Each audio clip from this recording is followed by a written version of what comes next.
Esta semana, João Miguel Tavares declara-se Pérez. João Miguel Tavares Pérez. E a prestações? Ricardo Araújo Pereira sentiu-se republicano na semana em que o 5 de outubro voltou a ser feriado. E Pedro Mexia confessa-se democrata, mas... Está reunido o Governo Sombra em direto do Teatro de São Luís, em Lisboa.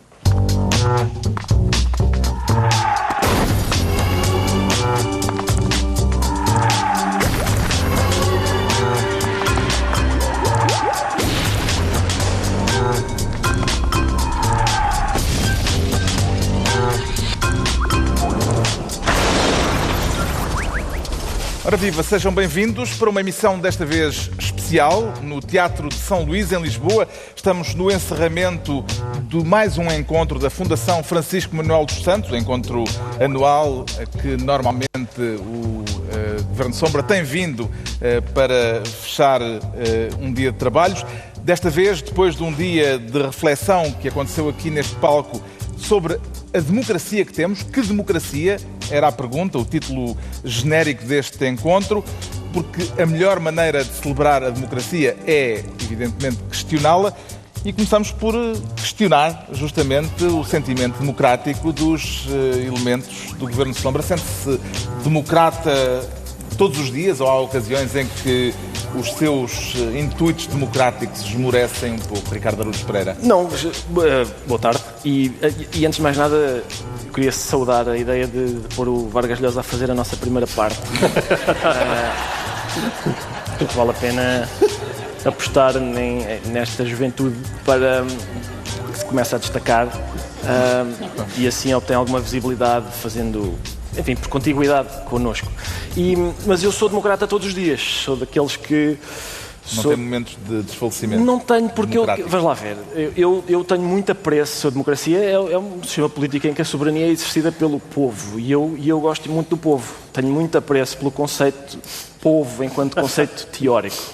Depois, a demonstração prática do conceito, que inclui pessoas, gente que se aglomera à volta de acidentes ou que... Sempre ao lado do povo? Ou que se junta à porta de tribunais para insultar a carrinha que leva aos arguídos, ou que vota maciçamente no cavaco. Já é... Enfim, tenho menos apreço depois pela demonstração prática, não é? Mas a democracia, o meu amor pela democracia é não correspondido, porque eu nunca ganhei uma eleição, acho eu. Acho que nunca votei no candidato nem para delegado de turma? Para delegado de turma já ganhei, mas... Ganhaste? Ganhei. Isso é uma novidade? Não, até parece que não sou uma pessoa atilada. Nunca te imaginei delegado de turma, não, Ricardo, eu sei. Não fazia grande coisa. Mas eu confio no... Eu nem a minha casa mando, por isso é justo que eu não mando no país e confio nas escolhas dos meus concidadãos. Qual é o pior defeito da democracia, João Miguel Tavares? Bom, tirando o facto, pelos vistos, de ter elegido o Ricardo Araújo Pereira delegado de turma, se deixarmos isso de parte, é uma pergunta difícil. Mas eu posso citar uma grande cientista política portuguesa, chamada Manuela Ferreira Leite, em que o pior defeito da democracia é ela ter que ser suspendida por 6 meses, quando é preciso fazer reformas difíceis. Esse é o pior defeito da democracia. A longo prazo tem alguma dificuldade em gerir os regimes. Não é muito fácil, porque os votantes, no longo prazo, tendem a estar mortos, mas os países não. E, portanto, é essa gestão. Quando é difícil fazer coisas, a democracia é um sistema complicado. É um sistema mais fácil em tempos de vacas gordas do que em tempos de vacas magras, aliás, como temos visto. Mário Vargas Llosa trouxe aqui uma mensagem otimista em relação àquilo que já foram os tempos passados e que é hoje o mundo em que vivemos, apesar de todos os males que nos rodeiam. Pode dizer-se que os inimigos da democracia, apesar de tudo, têm estado a ganhar terreno nos últimos anos? Pedro Mexia. Primeiro devias dizer que achaste aquilo repugnante. Marco Vargas Llosa. O otimismo. A ser otimismo. Não, o que o Mário Vargas Llosa disse eu reconheço-me completamente, que é a defesa de sociedades perfectíveis e não perfeitas. Não pode haver definição política em que eu me reconheça mais, da diferença da democracia e dos outros sistemas. Eu acho que há inimigos da democracia por dois lados. Há cada vez mais intelectuais inimigos da democracia, ou pelo menos, não digo cada vez mais, mas mais do que havia, se nós formos a uma livraria, das poucas que há, e virmos o que sai de teoria política hoje em dia, uma parte muito significativa daquelas pessoas não acreditam na democracia no sentido em que nós genericamente damos àquela palavra, portanto esse é um perigo. E há um perigo que é, eu acho que a maioria, por exemplo, os portugueses não é contra a democracia no sentido de não quer acabar com as liberdades, não quer acabar com as eleições, não quer acabar com o Parlamento. Há descontentamentos, há a retórica do Salazar a cada esquina e tal, isso não quer dizer nada, mas há uma crise da democracia muito grave, que é a crise da civilidade democrática, que com as redes sociais em particular se manifesta muito grande. Eu vi uma vez, num blog, ainda antes de haver... antes do Twitter, pelo menos, num blog político, uma pessoa que se dirigia a um amigo numa caixa de comentários, por causa de uma questão política, e dizia-lhe assim, portanto, ele escreveu um texto, alguém comentou, que era um amigo, e ele diz assim: conheço desde os 14 anos, mas nunca mais me falas. E, portanto, as pessoas deixaram de poder, isso é muito notório em Portugal nos últimos anos, as pessoas, por exemplo... muitas pessoas que não gostam do Governo de Sombra, muitas não, porque não há muitas que não gostem, mas as pessoas que não gostam do Governo de Sombra dizem assim: pois eles são amigos, então eles são amigos, como é que aquilo pode ter alguma seriedade? Seriedade nunca ninguém nos acusou. Sim, mas como é que aquilo pode ter, se eles são amigos? A ideia de que não é possível discutir política entre amigos. Opiniões diferentes. Se as pessoas têm opiniões diferentes, têm que se odiar. E isso é uma crise grave no sentimento democrático. Vamos então ao nosso exercício democrático semanal, desta vez neste encontro da Fundação Francisco Manuel dos Santos, no Teatro de São Luís, em Lisboa. Vamos à distribuição de pastas neste Governo Sombra. O João Miguel Tavares não quer desta vez ser ministro, quer ser secretário-geral das Nações Unidas. Exato. Já está a querer roubar o lugar a António Guterres, João Miguel Tavares? Sim, quero, e por pura inveja. É por uma questão de autoestima, porque eu por causa de todos os elogios que ouviu, debitados em relação a António Guterres e que gostava de ouvir em relação a si. Sim, eu quero ser amado como António Guterres. A minha mulher nunca me disse, nem nos nossos momentos mais apaixonados, se calhar eram falsos da parte dela, mas nem nesses momentos mais apaixonados me disse aquilo que a comunicação social e que toda a gente, da esquerda à direita, disse sobre António Guterres. Geralmente é o que só acontece depois das pessoas morrerem, mas António Guterres ainda está vivíssimo e tem há muitos anos à sua frente, com um mandato fabuloso nas Nações Unidas, mas eu não sei, eu comecei a olhar e pensei, eu amanhã escrevo um texto no Público, passo a publicidade, chama-se Santo António de Nova Iorque. Nós temos, eu comecei a olhar para os céus à espera da ascensão de António, meu Deus, que coisa extraordinária. Ao contrário do que se dizia, ou que se disse durante anos em relação a António Guterres, em Portugal.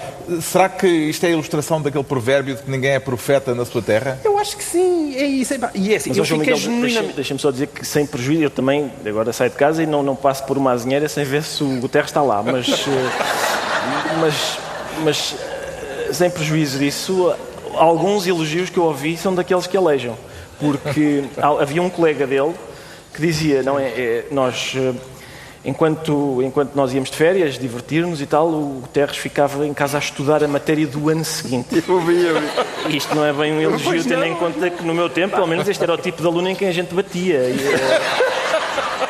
E também vi outro elogio nos jornais, também vi outro elogio bastante duvidoso, que é que um professor dele, acho que era um professor dele, que dizia que ele era demasiado inteligente para ser primeiro-ministro. No fundo, o problema dele é que estava acima do que é exigido para o cargo. E o Luís Miguel Sintra disse, uma vez eu fiquei doente, fiquei em casa, mas o Guterres trazia-me os apontamentos das aulas e eram tão bons que eu até tive melhor nota que ele. Portanto, o Guterres nem para si é bom. Eu genuinamente gostei daquilo. O João Miguel está invejoso. Eu tenho filhos, não é? Tenho montes ainda de cima. É bom a gente olhar para a televisão e dizer, vê, este senhor estudou em Lisboa como vocês estudam, tem uma família na Beira Baixa como vocês têm, e veem, se calhar vocês um dia também vão chegar ali. E isso é bom, mas apagar o passado tudo, quer dizer, é que as pessoas hoje em dia parece que a única pessoa que o António Guterres convidou para trabalhar a seu lado foi só a Angelina Jolie. Não foi, também foi o Armando Vara e o José Sócrates. Quer dizer, não é que isso, não é que isso faça dele a pior pessoa. Acho que todos os políticos têm uma carreira em que não se dão como pessoas recomendáveis. Aliás, esse lado o facto de ele não ser só bonzinho, acho que até o torna melhor preparado para aquele cargo. Mas foi um perfeito exagero. Torceu por Guterres ou por Mário David, Ricardo Araújo Pereira? Carlos, eu vou lá ver. A pergunta é porque o Mário David... Talvez valha a pena explicar, sim. Era o ex-eurodeputado do PSD. Candidatura da cristaleira... Sim, da senhora. Eu torcer, só torço pelo Benfica. Até partiu a cristaleira toda. Exato, mas a questão foi que eu não julgo o Mário David. Eu estou a chegar a uma fase da vida em que não critico homens de meia idade que se deixam ter a cabeça virada por gajas do leste. Mas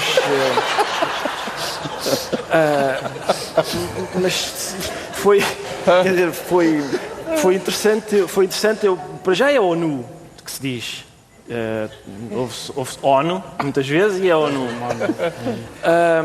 E portanto isso que fique claro. Segundo, deve ter sido uma semana de sobressalto para, por exemplo, para António Costa, porque pessoas que chegam ao pé dele dizem: olha, há um engenheiro, antigo primeiro-ministro do PS, que está a dar que falar, está nas primeiras páginas dos jornais, e ele outra vez, pá, não, é o outro, não te preocupes que é o outro.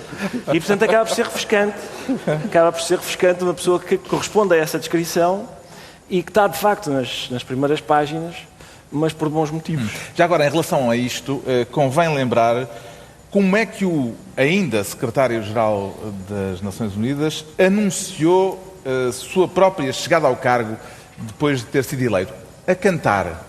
Making a list, checking it twice, going to find out who's gonna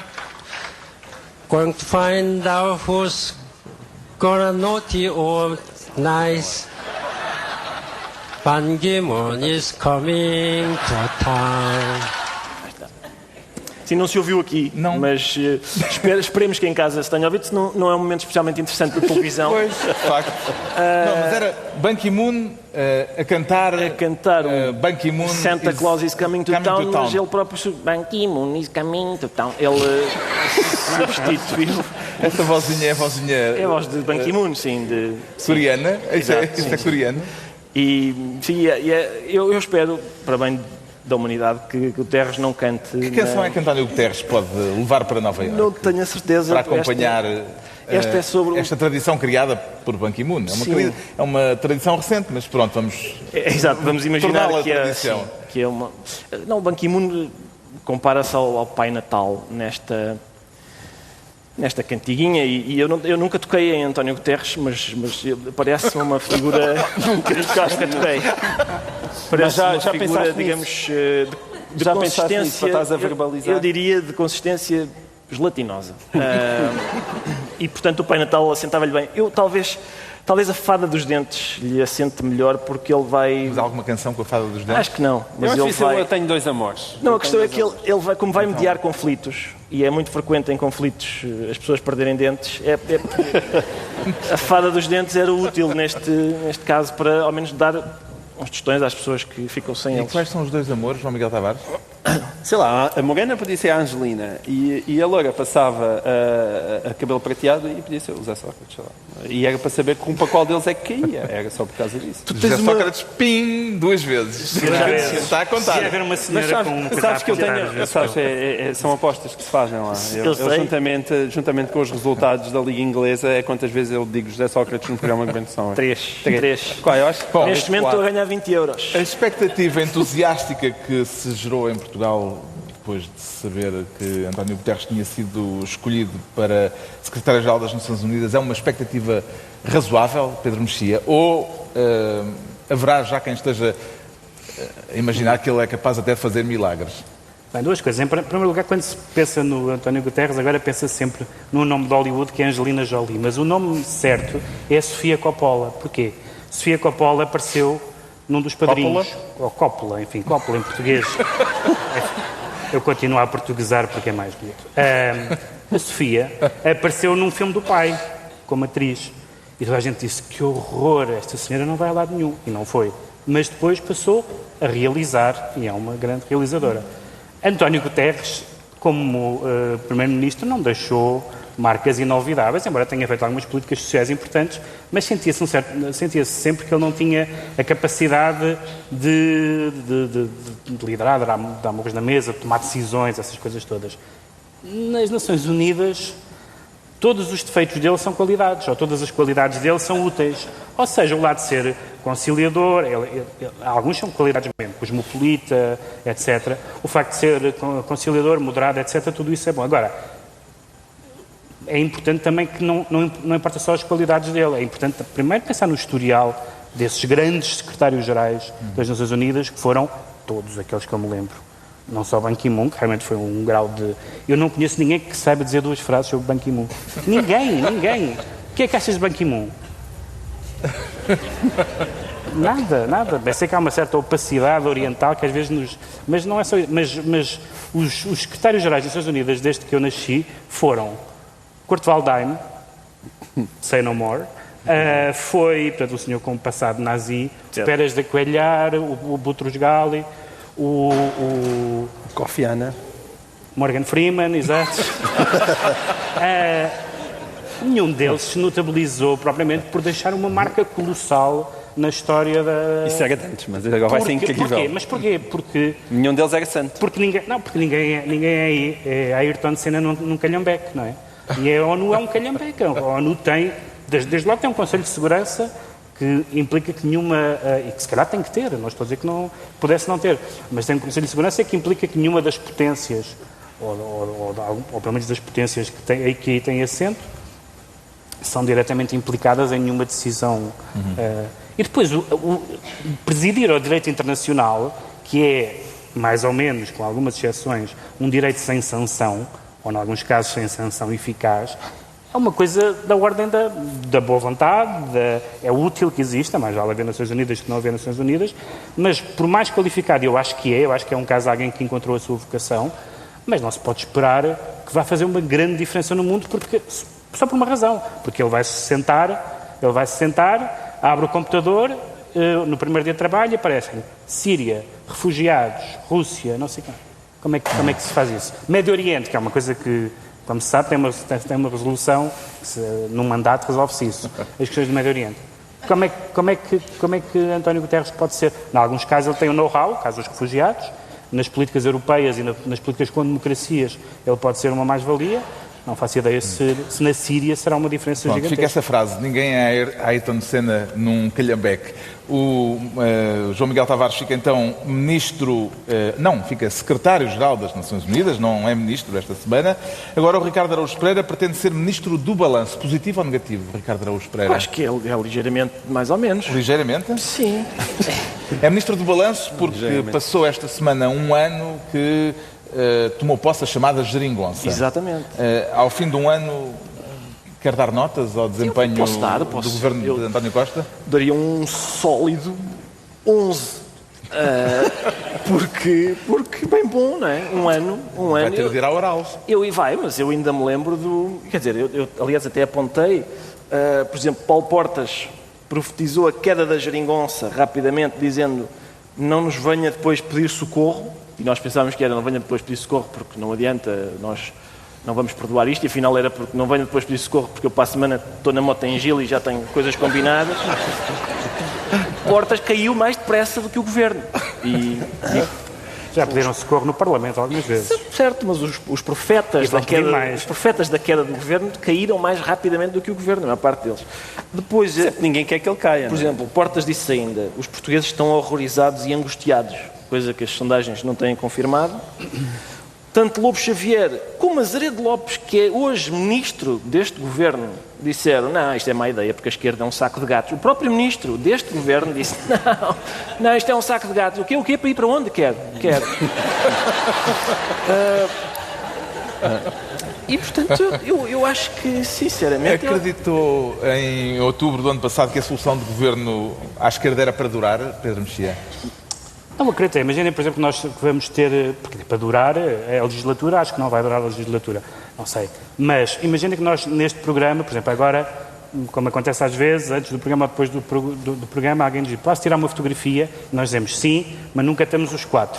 Sai sempre um, porque eu não quero estar na fotografia com o Ricardo, ou o Ricardo não quer estar com a fotografia com o João Miguel. Acontece muito. Diria que isso não é um programa, não é um painel que vá muito longe. E, de facto...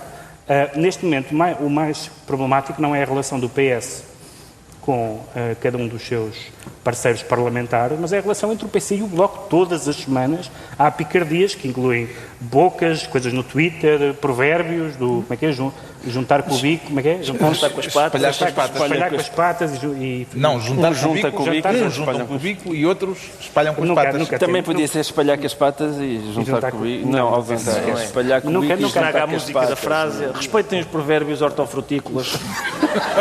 Nisso o PCP são os maiores. É da indústria pecuária. O Jerónimo de Sousa de certeza que ficou com inveja de E de facto, aquilo que o Ricardo disse, não mal neste caso, porque na verdade, quando forem precisos vão ter connosco. Já foram ter. Já houve várias votações. Logo em dezembro. E vai haver outras Olha votações. o Banif. Sempre que for, mas já só para me centrar nas questões europeias, sempre que houver questões europeias, o único parceiro parlamentar são os partidos da direita. Mas o Porquê? certo é que conseguiu... Porquê? Porque o PC e o Bloco não têm a mesma ideia sobre a Europa do que o PS. Isto é uma coisa indiscutível. Agora podes dizer, podia ser, como a NATO, pronto, a NATO é uma coisa que eles querem sair da NATO, mas a NATO não tem importância nenhuma, não está em cima da discussão. Claro, até não porque está em cima da mesa. A ONU é que é importante. Não é isso. A NATO não está em cima da mesa, a discussão da NATO é uma discussão bizantina, mas a Europa não é uma discussão bizantina. Não é, mas ó Pedro, as decisões europeias não são uma discussão bizantina. O certo é que, mesmo na aparência, estando a cair por uma ribanceira abaixo, António Costa conseguiu manter-se em pé. A gente pode dizer, mas como? Mas ele está em pé. Ele é um gênio a manter-se no governo. Não é tão bom a governar, mas não se pode ter tudo, não é? Ainda acha ilegítima... Isto é uma definição perfeita. Este homem é um gênio da ciência política. É mesmo isso. Ele é um gênio a manter-se no governo e bastante mau a governar. Ainda acha ilegítima esta solução de governo, João Miguel Tavares? É assim, dito assim, apetece-me quase ser subtil, que é uma coisa que geralmente não me acontece. Não tentas por aí. Mas posso tentar ser subtil. Obrigado. Eu gosto de ver todo o vosso otimismo para quando eu estou a tentar expandir um pensamento sofisticado. Mas... Passamos adiante? Não passamos nada. Espera aí, eu vou tentar, eu vou começar a fazer força. Atenção, se o João Miguel vai ser subtil, eu pedia que até os outros canais parassem a emissão e começassem a dar esta. Não, está bem, não vou ser assim tão subtil. Eu não acho que a situação... A pergunta era, ainda acha ilegítima esta solução de governo? Eu ainda me lembro dessa pergunta. Ainda vou. Responda ao senhor. Eu nunca achei que a solução do governo fosse propriamente ilegítima. O que eu não achei muito legítimo foi o Presidente da República, na altura, ter aceitado um não acordo. Ou seja, eu acho que é legítimo quem perde as eleições se juntar e formar uma maioria no Parlamento. Eu achei que aquele acordo não era nada. Onde António Costa teve alguma razão é ele conseguiu transformar um acordo que não era nada num acordo que era alguma coisa. E isso não é sem um certo virtuosismo. Porque tu estás a dizer é uma espécie de atualização do pensamento de Fernando Pessoa, em que o mito é o nada que é tudo e o governo do Costa é um nada que é alguma coisa. Não, na verdade não cheguei tão longe. Estava apenas a fazer uma atualização do teu pensamento quando disseste que ele era bom aguentar-se lá, embora o governo fosse uma treta. O meu pensamento tem 10 minutos, estás a atualizar já. Em geral ele precisa porque envelhece a grande velocidade. Mas isso é extraordinário, porque o que acontece atualmente em Portugal é que nós temos uma situação de que ninguém gosta, mas da qual neste momento também ninguém quer abdicar. O PS não gosta disto, António Costa certamente preferia governar noutras condições, o PCP não gosta, porque isto não está no governo, não era isto que eu fazia, o Bloco de Esquerda também não gosta lá muito, Catarina Martins cada vez que vai à televisão farta-se de fazer esgares, o PSD claro não gosta, o PP não gosta, ninguém queria esta situação, mas se lhe perguntarem a quem quer que seja, do PP ao PSD, a qualquer um dos outros, e querem que isto acabe, a resposta também é não. Ninguém ainda gosta, não é o mas momento. É como aqueles casamentos infelizes que ninguém sabe como acabar. Está a subir nas sondagens. Pois exato, a questão é essa, é que o próprio povo português diz, gostas disto? Não gosto muito, mas é melhor que o Passos. Não, por acaso vocês estão... Não, por acaso vocês... Sim, isso sim, mas estão desatualizados porque a sondagem que saiu esta sexta-feira dá o PS a descer pela primeira vez. Mas não interessa, mesmo que o PS deixa, ninguém quer que aquilo acabe. É isso que digo, é um mau casamento. O sexo é mau, aquilo não tem graça nenhuma. Mas a malta está habituada e vamos continuar isto até para o sexo é mau e não sei o quê, mas o outro batia-me. O Ricardo Araújo Pereira fica ministro do Balanço. Agora, é a altura do Pedro Mexia se tornar ministro da Linguagem. E a quem é que recomendaria cuidado com a língua, Pedro Mexia? A toda a gente, porque de facto a linguagem é muito importante na política. Bem, sei que nós não temos, deixa-me fazer um parênteses, que António Guterres é o político português que usa melhor a língua portuguesa, é aquele que fala melhor às vezes fala demais, mas é aquele de longe que fala melhor e, portanto, Ganhou, aliás, o epíteto de Picareta falante. Sim, mas ele continua tão chato como antigamente. Vocês ouviram? Mas eu nunca tinha visto isto em António Guterres, que ele é chato em português, em inglês e em espanhol. Tudo de seguida. por oposição aos discursos estimulantes sobre política internacional. Não, mas ele é mesmo muito chato. Bom, mas Tá, isto é porque a Ministra da Linguagem, porque esta semana ficámos a António saber que Costa. há divergências de linguagem entre o PS e o Bloco de Esquerda. que é uma coisa Dito que não precisava por de António ser. Costa. Eu acho que António Costa devia, para já, mandar um mail interno para explicar às pessoas do PS que quem está no PS não tem a linguagem dos partidos à esquerda do PS. Porquê é que não tem linguagem? Porque são partidos diferentes e que têm tradições diferentes, porque Manuel Serra foi derrotado no Congresso. Já ninguém se lembra, nem o próprio Manuel Serra. Eu sei que não, mas quer dizer, há famílias que foram. E a linguagem, há linguagem que é apenas uma questão de estilo. Mas, mesmo quando é questão de estilo, revela muita coisa. É muito diferente um político dizer, por exemplo, é preciso ter algum controle, não perder completamente o controle das fronteiras na questão da imigração, ou estrangeiros rua. Isto são duas maneiras de dizer coisas sobre um assunto, de forma, em ambos os casos, crítica, mas que revelam não apenas uma diferença da linguagem, mas uma diferença do mundo. Isto foi a propósito da entrevista que António Costa deu, a longa entrevista em 2 fascículos que António Costa deu ao Jornal Público, demarcando-se da frase de Mariana Mortágua, do Bloco de Esquerda, Sim. que foi dizer a um encontro de socialistas que o que é preciso é perder a vergonha de ir buscar a quem está a acumular dinheiro. Que as pessoas do PS que assistiram a essa frase bateram palmas, já vi vários argumentos. Um dos argumentos que eu gosto mais foi por boa educação. Portanto, ela podia dizer qualquer coisa sobre, sei lá, o Ho Chi Minh ou coisa do género, e havia palmas, porque, enfim, é um convidado. Não percebo esse argumento. Na verdade, o homem e a mulher também é o estilo, e o estilo é muito importante, porque revela a questão dos impostos, por exemplo, sobre o património. É muito diferente dizer, invocar a questão da progressividade nos impostos e de unificar todo o sistema dos impostos sobre o património, etc. Isso é muito diferente de dizer, de lançar frases contra os ricos e as pessoas horríveis que querem acumular dinheiro, não é? Um discurso assim, padreca, por exemplo, nós tivemos um caso flagrante em Portugal. O mesmo caso, a mesma campanha, os 2 referendos do aborto, o primeiro e o segundo. Veja-se a diferença que fez no eleitorado o discurso pelo sim do primeiro e o discurso pelo sim do segundo. E bastou mudar o discurso para as pessoas que estavam indecisas ou pessoas mais moderadas dizerem, não, isto realmente, dito assim, faz sentido. Deixa-me só dizer... fazer um sketch. Há uma pessoa da minha família que diz uma frase muito engraçada, diz que gosta do programa, mas o que ele gostava era alguém, que não sou eu, portanto, era de alguém que tivesse aqui alguém que tivesse as opiniões do João Miguel com as palavras do Ricardo. Que era assim uma espécie de Frankenstein político. Eu acho que isto é mais insultuoso para mim do que para ti. Não, é insultuoso para mim porque é uma pessoa da minha família, portanto, é bastante insultuoso para mim. E, portanto, o estilo é muito importante e a linguagem é determinante. E o António Costa, ao dizer que não se revê naquela linguagem, não está a fazer apenas uma espécie de crítica literária, propriamente ao estilo de Mariana Mortágua. Está a dizer que há uma linguagem política e a linguagem contra os ricos, que é também uma linguagem contra o investimento, etc., não é a linguagem do PS. Não cabe no PS. Pegando justamente nesta frase, nesta ideia de António Costa, proponho-lhe, Ricardo Araújo Pereira, um exercício. É possível distinguir com facilidade o que caracteriza a linguagem de cada um dos partidos parlamentares? Talvez, sim. Talvez. Porque, do ponto de vista retórico, são muito diferentes, não é? Então vamos lá ao exercício. Começamos do maior, em termos parlamentares, para o mais pequeno, o PSD. O PSD está, surpreendentemente para mim, com o discurso da Igreja de Satã. Ai, o diabo, agora que é? O diabo vem aí em setembro. Passos Coelho anunciou a vinda do diabo, do papão, e não sei o quê. Entretanto, estamos em outubro e o diabo aparentemente apanhou trânsito assim e não veio. E, portanto, eu acho que já não funciona muito bem, não é? As pessoas já não se deixam, já nem as crianças têm medo do homem do saco. O PS, que é o partido do governo? Sim, o PS, eu diria que digamos que quer... É antilinguagem, digamos assim. É um partido que está...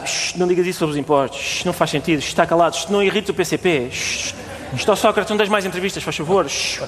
E, portanto, o PS tem estado a mandar calar. Basicamente não digam nada, porque caladinhos isto funciona melhor. É melhor, caladinhos. A terceira força política é o Bloco de Esquerda? O Bloco tem tido, vamos lá ver, tem tido um bocadinho a retórica de um forcado do aposento da moita, não é? Está a acumular dinheiro aí. Hoje, taxa esta, taxa aquelas. A sua janela dá para onde?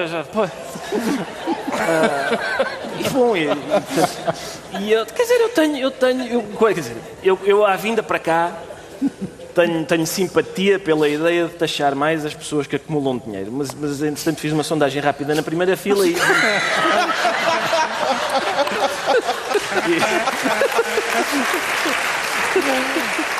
O PCP. A linguagem do PCP é uma linguagem já com décadas de sedimentação. Sim, mas quer dizer, mas agora parece mais uma... Parece de esposa ressentida, não é? O que é que ela tem que eu não tenho? Eu que estou a contribuir, a juntar com o bico e ela se está com as patas e mesmo assim gostas mais. Portanto, há toda uma retórica de esposa despeitada que talvez pudesse mudar. Sim. O CDS, se calhar, mudou de linguagem no pós-portas. Sim, há uma grande suavidade, não é? Tom. De Assunção Cristas. Parece mais, quer dizer, tipo de discurso de pessoa que diz: ei, lembra-se quando a gente tinha poder também? Aqui há tempos a gente tinha, posso participar ainda? Ninguém está a ouvir. É mais isso, é mais uma pessoa. Vê-se que eles têm muita vontade de entrar no debate político, mas ninguém liga a muletas. Agora os partidos mais pequenos do Parlamento, os Verdes, de Heloísa Apolónio. Carlos, tu começas a ficar cansado deste exercício, mas... Nós metemos nisto e depois, olha, é aguentar. Os Verdes, em princípio, acham o que o PC acha, não é? Mas mais alto. Acham, mas mais assim... A Heloísa normalmente é igual, mas com esta veia toda de fora, não é? Sim, talvez. E o PAN, que é a novidade desta legislatura. PAN, pessoas, animais, natureza. Sim, eu diria que o discurso do PAN, aliás, apropriadamente, é capaz de se resumir a cri, cri, cri, cri, porque não se ouve, não é? Eu não ouço, e uma vez que o grilo é um animal, e ainda por cima é um animal simpático, e é vegetariano, portanto... Acho que o PAN gosta mais dos animais vegetarianos. Talvez. Bem visto isso. Simboliza bem aquilo que tem sido a postura do acho PAN. que levamos a bom porto este agora vamos passar para um deles. Pronto, à parte... Está esgotado. À parte dessa passagem acerca da linguagem, qual foi para si, João Miguel Tavares, o aspecto mais relevante da longuérrima entrevista?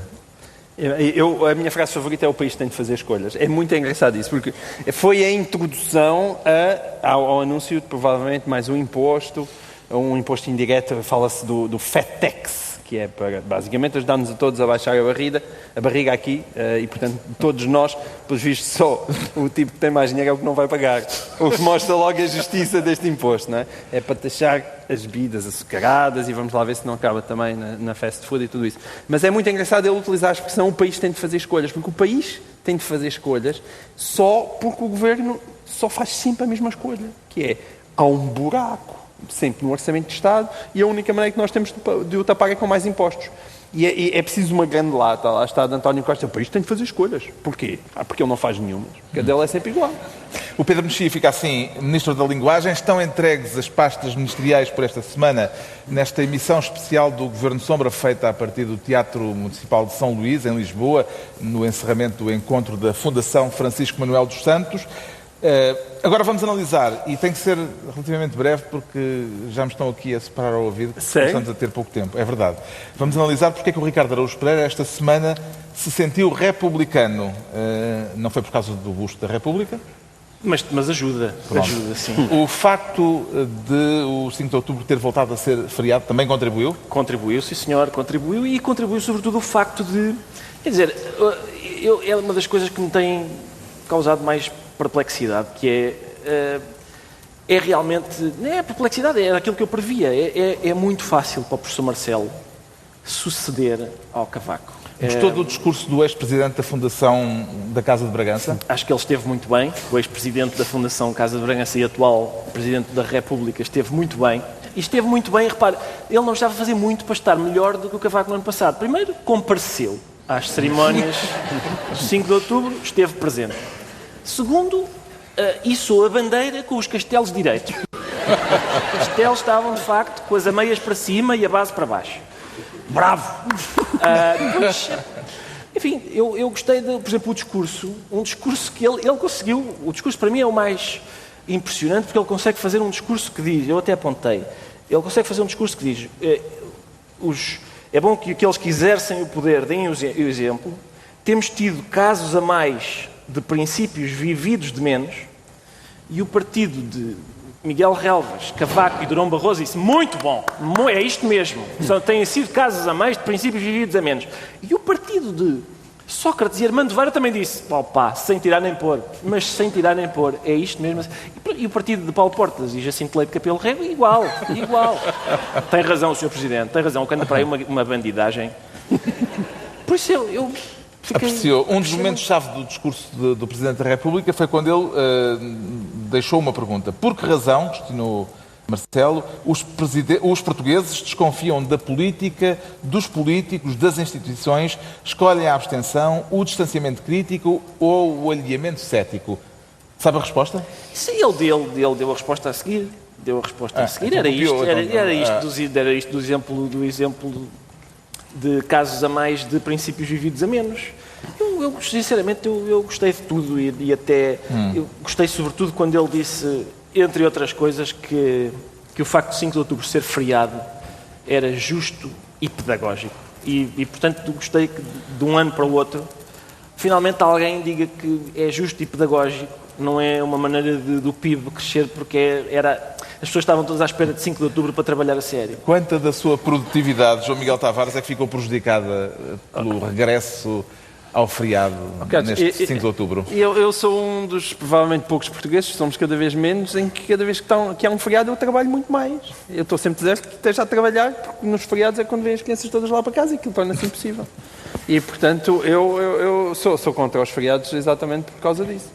E este foi particularmente mau, porque eu já tinha um texto todo acabado e todo bonito, quando repare que, onde é que não é 5 de outubro? Nas Nações Unidas. Basta lá saber porquê. E pumba, António Guterres é praticamente eleito Secretário-Geral, disse é superior, por exemplo, à texto. Seleção Nacional, porque Éder queria o feriado no dia seguinte e António Guterres esteve no próprio dia. Mas era bonito que ele tivesse utilizado a linguagem do Éder também. Festejou a República, Pedro Mexia? Eu e milhões de portugueses. Não, vamos lá ver. É evidente que vivemos numa República, não há nenhuma contestação séria à República e, portanto, a República deve ser feriado. Não há nenhuma discussão, acho eu, pertinente sobre essa questão.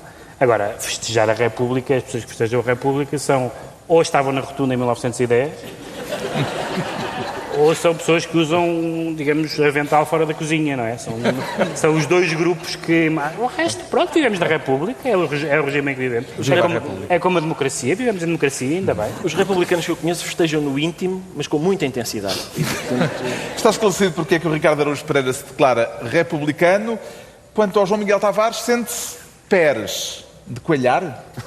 Não é de coelhar, é mesmo Pérez. Pensava que queria voltar à história do secretário-geral. O Pérez é incrível, porque realmente Pérez parece o tipo do terceiro direito, dá uns toques na bola e usa uns calções de licra com os quais vai fazer ciclismo ao fim de semana. Pérez é o acrónimo para Programa Especial de Redução do Endividamento ao Estado. Exato, que nem sequer é PERS. Ou seja, este governo, é por isso que este governo não acerta uma, porque a não ser que o Estado seja state, é que dá PERS. Se não dá PER, não é mas PER. Não dá PER. Onde é que está o S, vá? No princípio é a segunda letra de Estado. Não interessa. São as primeiras letras. Não sejas aldrabilhas, lá estás tu armado em António Costa. Não sejas assim. Ora, é dos que acham que isto é um perdão fiscal ou dos que defendem que não há aqui perdão? Eu acho que aqueles senhores que andavam sempre tão preocupados com a novilíngua, no antigo governo, a novilíngua, que as palavras não querem dizer o que dizem, a novilíngua que ali vem, enquanto há do Orwell, Agora, de repente, o que é isto? Não é um perdão fiscal? Não, então, ok, é uma amnistia fiscal. António Costa diz que não é um perdão fiscal porque os impostos em dívida serão pagos integralmente. Exato, e nós pagamos todos os anos 8 mil milhões de euros na dívida dos juros da dívida do Estado. Se nos deixares de pagar isso, também não é uma espécie de perdão de dívida. É evidente que se as pessoas deixam de pagar juros, há ali algum perdão, não é? Se eu deixar de pagar juros para a minha casa, agradeço muito ao banco. É evidente que se não quer chamar perdão, chamem-lhe amnistia. Agora, lá está, eu acho é graça, e isto não é uma coisa única, não é? Já aconteceu em 2013, a Maria Luísa Albuquerque fez exatamente a mesma coisa, quando é preciso acertar com o déficit no final do ano e faltam todos os meios, é por isso que o António Costa estava tão convencido a dizer, não, nós vamos cumprir o déficit, assim também eu. E é muito engraçado dizer, não, isto não é um perdão fiscal e as pessoas podem pagar ao longo de 150 meses. Sim, mas tem que pagar 8% à cabeça. E depois, há uma sonsice. O secretário de Estado chegou a dizer, não, realmente não sei se isto é mais, se é menos impostos. Ao menos admitam o que fazem. Isto é feito por uma razão simples, porque os números não vão bater certo e é preciso chegar aos 2,5%. Não há mais nenhuma outra razão. O secretário de Estado referido é Rocha Andrade, que esteve envolvido no caso Galp, quando foi a convite da Galp ver uns jogos de futebol no Europeu, e que foi ele a fazer agora o anúncio. Foi justo ou injusto associar as duas coisas, Pedro Mexia? Assim, este secretário de Estado já avocaram um dossiê que estava nas mãos dele. Agora desautorizaram-no nesta matéria, porque ele disse uma coisa em resposta a uma deputada do CDS no Parlamento e foi esclarecido pelo Governo que não é assim. A Galp não terá benefícios fiscais. A seguir vai-lhe dar um calduço no Parlamento. Não sei o que acontece mais a este secretário de Estado, porque realmente é muita coisa para a mesma pessoa. Porque dizer, evidentemente que faz sentido... Não, mas ele escapa, porque ele vai argumentar que, não, a contribuição extraordinária está de fora, mas a Galp, se tiver dívidas em atraso como contribuinte normal, está incluída. Portanto, isto dá sempre para todo lado. Mas pode-se, sem querer utilizar essa palavra como insulto, a Galp neste momento é um contribuinte anormal, não é? Certo. Porque é um contribuinte que gigante que não paga e, portanto, que não paga essa taxa extraordinária. E, portanto, evidentemente que uma amnistia ou que uma facilidade de pagamento, ou como queiram chamar, faz sentido para as famílias que têm dificuldades em pagar porque têm dificuldades em viver. Mas não faz sentido para essas grandes empresas. Ele disse isto, foi desautorizado no Parlamento, e não sei quantos enxovalhos é que este secretário de Estado vai aguentar do seu próprio...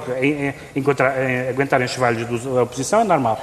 Enxovalhos do seu próprio governo e continua. O que é que lhe parece o Pérez, Ricardo Araújo Pereira? Um bom reforço para esta temporada? Vamos lá ver, o Pérez é um reforço que aparece recorrentemente. Não é? O Pérez é programa especial de... Mas realmente sempre no mercado de inverno. É quando o mercado abre em dezembro. Este Pérez é... De 5 em 5 anos, cada governo diz assim, vamos agora, mas é a última vez, é pela última vez, vamos dar hipótese às pessoas que não pagaram impostos de os regularizar, mas é que não vai haver mais, passados 5 anos. Agora temos outro programa. Exato. E, portanto, faz-me falta eu não tenho nada contra o Pérez, mas as pessoas os parvos como eu, que pagam os impostos sempre, eu acho que fazia falta para nós, além do Pérez, um ano a ver o Pires. Uma coisa que para a gente não pagar. Deste ano, olha, se o senhor está farto de pagar, sim senhor, o Estado agradece a sua contribuição, este ano não paga. Só para premiar um Pires, um programa inédito de reparação aos estúpidos que sempre pagam. Uma coisa desse tipo. Pronto, fica a sugestão. Exatamente. E estamos a terminar. Aposto que vai ser bem acolhido. Saltar já para os decretos. O João Miguel Tavares decreta taxismo-leninismo. Eu decreto taxismo-leninismo, é só porque eu adoro mesmo esta expressão, não foi eu que inventei, não sei quem foi, mas quem merecia uma estátua. Isto porque na segunda-feira vai haver uma manifestação de taxistas e, portanto, é provável que haja congestionamento. Eu espero que sim, e espero que não haja confusão, espero que seja a última e espero que não se imponha o taxismo-leninismo em Portugal, porque trata-se da regulação de uma nova atividade e, como diria António Vitorino, habituem-se. O Ricardo Araújo Pereira, sim, decreta liberdadezinha? Liberdadezinha, porque saiu esta semana no jornal que era a terceira vez este ano que o Estado português tinha sido condenado pelo Tribunal Europeu dos Direitos do Homem por violação da liberdade de expressão. E vamos em outubro ainda. E a terceira vez parece-me bastante, terceira vez num ano para um país em 2016. E alguns de nós têm filhas que precisam de comer e vivemos de dizer baboseiras e, portanto, tudo o que seja cercear a liberdade de expressão Está mal. é desagradável para a alimentação das minhas filhas. O Pedro Mexia, estamos mesmo a sair e o Pedro Mexia decreta exit. Exit porque as pessoas disseram as democracias não estão a funcionar bem, estes partidos do centro não vão a lado nenhum, vamos votar em massa, disseram os franceses, os espanhóis, os ingleses e os italianos, em partidos com admiradores do Petain, com admiradores de Chávez, com xenófobos, com palhaços. E vemos o que está a acontecer. O UKIP, que chegou a ganhar umas eleições europeias, esta semana a nova líder eleita aguentou-se 18 dias, e o sucessor dessa líder demissionária apanhou um murro, o possível sucessor apanhou um murro, está hospitalizado. Um murro dos próprios correligionários. Do próprio correligionário em Estrasburgo. Sim. Portanto, é realmente parabéns. A política é uma atividade perigosa. Está concluída mais uma reunião semanal, desta vez uma reunião especial no palco do Teatro de São Luís, em Lisboa, no encerramento do encontro da Fundação Francisco Manuel dos Santos. 2 a 8 dias voltamos ao estúdio, voltamos para a análise habitual com o Governo Sombra de sempre. João Miguel Tavares, Pedro Mexia, Ricardo Araújo Pereira. Muito obrigado.